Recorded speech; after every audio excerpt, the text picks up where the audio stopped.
Here on the Flint, the fall line has escaped man's development, and we see what a free-flowing river through fall line habitat can really look like, and it's a beautiful thing.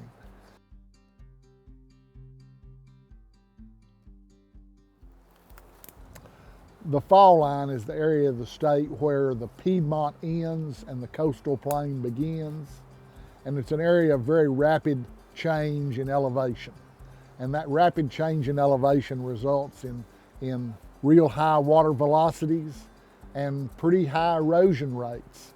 And that's why the rivers across the fall line are predominantly rocky, shoaly rivers.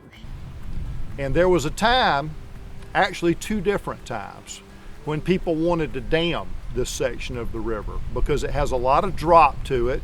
And originally, that would have been good for hydropower. When you have a lot of drop in a river, you can store up that energy and generate electricity with it.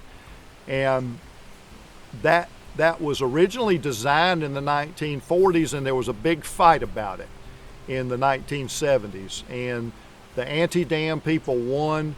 The hero was Jimmy Carter. He finally put a nix on it, but he was the point of the spear. There were a lot of people on that spear shaft making that happen politically, because one person can sign or not sign a document, but there's got to be political support for it. And then again, in the mid 2000s, like 2007, 2008, there was an impetus to dam it up again, and this time it was a water supply impetus as opposed to a hydropower impetus. And again, the protectors of this river rose up, and in fact that led to the formation of Flint Riverkeeper, and said, no, we're not going to dam this. We're going to have a free-flowing river somewhere in Georgia, and this is going to be it.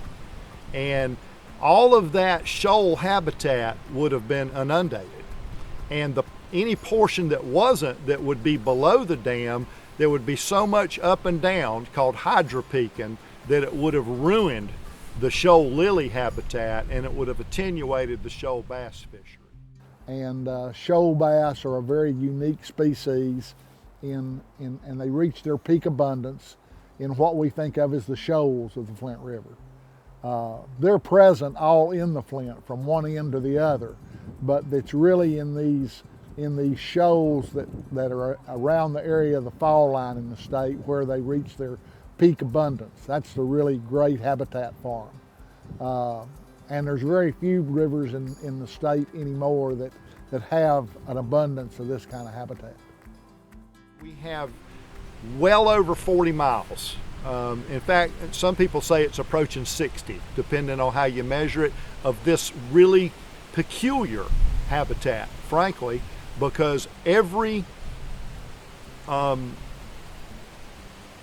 fall line area in Georgia, on every river except the Flint, had dams on it at some point in time, and if not currently having them right